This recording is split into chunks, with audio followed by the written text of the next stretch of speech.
নমস্কার। আমি uric acid নিয়ে কিছু কথা বলতে চাই। আমার কাছে অনেক পেশেন্টই আসেন যারা দেখি বহুদিন ধরে ইউরিক অ্যাসিডের ওষুধ খেয়ে যাচ্ছেন, অথচ তাদের uric acid level border line 7 বা 8-এর মধ্যে।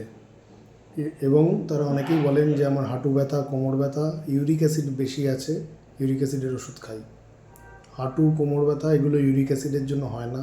ইউরিক অ্যাসিড বাড়লে, রক্তে যদি অনেক দিন ধরে ইউরিক অ্যাসিড বেশি থাকে, সেটা ক্রিস্টাল হয়ে জয়েন্টে ডিপোজিট হয়। সেটা ম্যাক্সিমাম ক্ষেত্রে আমাদের পায়ের বুড়ো আঙুলের গোড়ায় যে জয়েন্টটা থাকে সেই জয়েন্টে ডিপোজিট হয় এবং সেখানেই পেন হয়, সোয়েলিং হয়, ফুলে যায়, লাল হয় এবং শুয়ে থাকলেও সেই ব্যথাটা থাকতে পারে।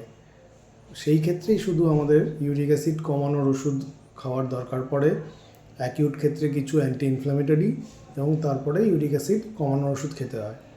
তাই অযথা হাঁটু ব্যথা, কোমর ব্যথার জন্য এবং বর্ডার লাইন ইউরিক অ্যাসিড থাকলে ইউরিক অ্যাসিড কমানোর ওষুধ লং টার্ম খাবেন না। ডাক্তারবাবুদের পরামর্শ নেবেন এবং জল বেশি করে খাবেন। জল বেশি খেলে আমাদের ইউরিনের মাধ্যমে ইউরিক অ্যাসিডটা বেরিয়ে যায়। খাওয়ারের দিক থেকে অলমোস্ট কোনো রকম রেস্ট্রিকশন নেই। সামুদ্রিক মাছ ছাড়া আর কোনো খাবারই আপনাদের বারণ নেই ইউরিক অ্যাসিড বাড়লে। ধন্যবাদ।